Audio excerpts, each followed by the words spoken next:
दोस्तों, आज हम आपको एक ऐसे देश के बारे में बताएंगे जिसका बॉर्डर सऊदी अरब और यूनाइटेड स्टेट एमिरेट्स जैसे बड़े देशों से लगता है। लेकिन ये इतना छोटा देश है कि यहाँ की कुल आबादी सिर्फ 75 लाख है। इससे ज्यादा तो यहाँ पर हर साल टूरिस्ट ही विजिट करने आ जाते हैं। आप मानेंगे नहीं, इस देश की तरक्की सिर्फ 40 सालों में हुई है। इसकी तरक्की में सबसे बड़ा हाथ यहाँ की जनता का है। वहीं अगर आपको सफाई बहुत ज्यादा पसंद है तो इस देश में जरूर विजिट करिएगा। दोस्तों, ये बाकी इस्लामिक कंट्रीज जैसा बिल्कुल नहीं है जहां इस्लाम को ज्यादा इंपॉर्टेंस दी जाती हो। वहीं सबसे हैरानी की बात तो ये है कि यहाँ इंडियंस की आबादी भी काफी है। चलिए, अब इतनी एक्साइटमेंट बढ़ ही गई है तो क्यों ना इस कंट्री के बारे में और भी ज्यादा जाना जाए।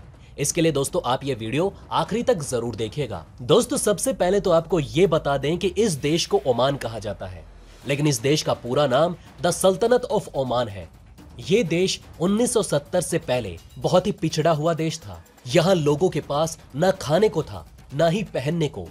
छोटा देश होने की वजह से ये पड़ोसी देशों को फॉलो करता था। इस देश की पॉपुलेशन डेंसिटी सिर्फ 16 पर स्क्वायर किलोमीटर है। इसी से ही अंदाजा लगाया जा सकता है कि ये देश कितना छोटा है। वहीं आज इस देश ने बड़े बड़े देशों को पीछे छोड़ दिया है, जिसकी शुरुआत ही 1970 में काबूस बिन ने की। जब यह देश की सत्ता 23 जुलाई 1970 में काबूस बिन के हाथ लगी, तभी से ओमान कंट्री ने विकास की सीढ़ियां चढ़नी शुरू कर दी। सबसे पहले काबूस बिन ने सभी के लिए स्कूल जाना कंपलसरी कर दिया, क्योंकि एक देश के विकास की नींव एजुकेशन से होती है। जिसके लिए काबूस बिन का कहना था कि education is the best investment in the world. यहां पर लिटरेसी रेट उस वक्त 60% पर था, जो कि अब बढ़कर 90% हो गया है। जिसको देखते हुए कई फॉरेन स्टूडेंट यहां पढ़ाई के लिए आते हैं और ओमान में यंगस्टर्स की पढ़ाई के लिए विदेशों से लोग जाते हैं। साथ ही ओमान को आगे बढ़ाने में कई बिजनेसेस का भी हाथ है, जैसे ओमान के साउथ और अरेबियन सी, जहां मछली पालन का काम बहुत बड़े पैमाने पर होता है। ओमान में मछलियों को एक्सपोर्ट करने का बिजनेस बहुत ज्यादा होता है, जिससे अर्थव्यवस्था में काफी बढ़ोतरी हुई। अब बात करें फॉरेन रिलेशंस की, तो ओमान के रिलेशन अपने पड़ोसी देशों के साथ बहुत ही अच्छे हैं। वहीं अमेरिका, भारत और ब्रिटेन के साथ भी ओमान का अच्छा संबंध है। बताया जाता है कि भारत में यहाँ के कई सुल्तानों ने पढ़ाई की है। वहीं कुल आबादी के 20% लोग इंडियन हैं, जो पढ़ाई और काम के सिलसिले में ओमान जाते हैं। वहीं भारतीय इंजीनियर ओमान में आपको काफी देखने को मिलेंगे। यहाँ की राजधानी मैस्कट में 2 मंदिर भी हैं, जिनमें से एक तो करीब 100 साल पुराना है। वहीं अमेरिका और ब्रिटेन के साथ ओमान का डायरेक्ट ट्रेड का रिश्ता है। कई चीजें ओमान इंपोर्ट करता है तो काफी चीजें एक्सपोर्ट भी करता है। यहाँ के रूल्स भी काफी यूनिक है। जैसे यहाँ पर एक जबरदस्त रूल है, ओमान का सिटीजन जब 18 साल का हो जाता है तो उसे जमीन का एक टुकड़ा दिया जाता है, जिस पर वो अपना घर बना सके। और अगर उसकी कमाई $1000 से कम है तो वहां की सरकार उसे घर भी बना कर देती है। वहीं ऐसे व्यक्ति को टैक्स भरने की भी टेंशन नहीं होती। साथ ही यहाँ के शासक को सुल्तान कहा जाता है। सुल्तान अपने लोगों से बहुत ही प्यार करते हैं। वहीं जनता भी सुल्तान की बात मानती है, जिसका सबसे बड़ा कारण है कम आबादी। इससे लोगों को समझने और समझाने में आसानी होती है। वैसे यहाँ के लोग बहुत ज्यादा डिसिप्लिन को फॉलो करते हैं। ऐसा कहा जाता है कि यहाँ जो लॉ एक बार बन गया, उसका सभी बहुत सावधानी से पालन करते हैं और कोई भी उस रूल को तोड़ता नहीं है। वहीं रूल्स तोड़े जाने पर कड़ी सजा भी दी जाती है। बात करें अगर यहाँ के खाने की, तो लोग यहाँ मछली को एक्सपोर्ट भी करते हैं और साथ ही लोकल लेवल पर मछलियों की बिक्री भी बहुत ज्यादा होती है। साथ ही यहाँ के लोगों को सुबह के टाइम लेमन टी पीना पसंद होता है, इसलिए यहाँ के लोग फिट और फुर्तीले भी हैं। यहाँ के लोग बाकी अरब कंट्रीज जैसे नहीं हैं। यहाँ के लोग ऐसा नहीं सोचते कि हमारे देश में पैसों की कमी नहीं है, इसलिए काम की क्या जरूरत है, बल्कि वो इसके बिल्कुल विपरीत है। यहाँ के लोग बहुत ही मेहनती होते हैं। कोई भी शख्स आपको ऐसा नहीं मिलेगा जो अपना काम अधूरा छोड़ दे।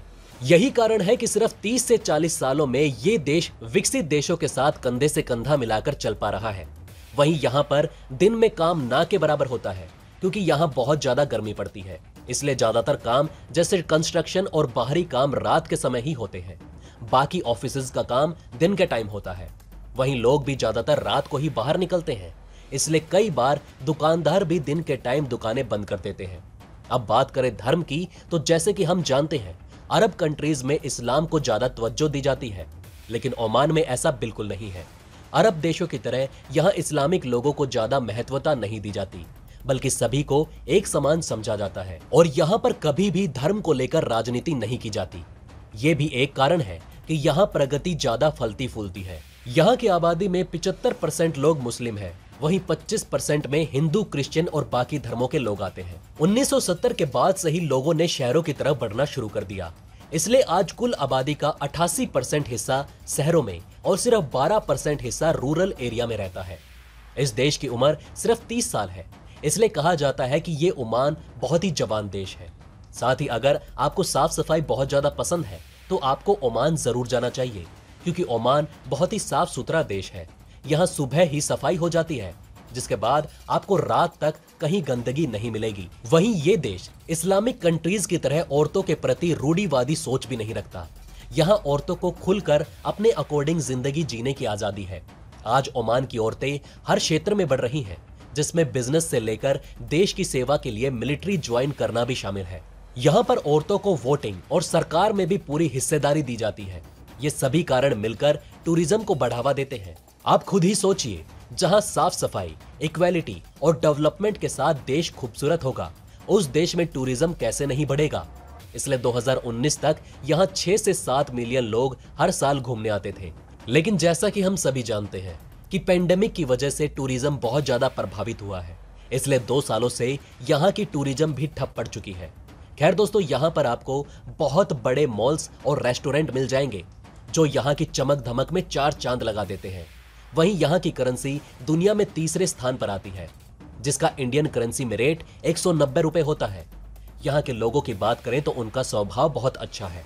यहाँ के लोग बहुत ही शांत प्रवृत्ति के हैं और डाउन टू अर्थ है। यहाँ के लोग आपको किसी भी काम के लिए मना नहीं करते और टूरिस्ट की मदद भी करते हैं। साथ ही यहाँ क्राइम रेट भी बहुत कम है और यहाँ टेररिज्म ना के बराबर है, इसलिए यहाँ रात के समय आराम से घूमा जा सकता है। यहाँ एक और दिलचस्प कानून भी है जो शराब को लेकर है। दरअसल यहाँ शराब पर बैन लगा हुआ है, खासकर मुस्लिमों के लिए।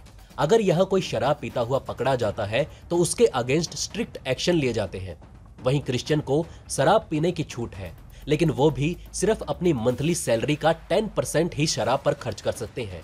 ओमान की सबसे हैरान कर देने वाली बात यह है कि यहाँ दुनिया के सबसे पहले इंसान के होने के सबूत मिलते हैं।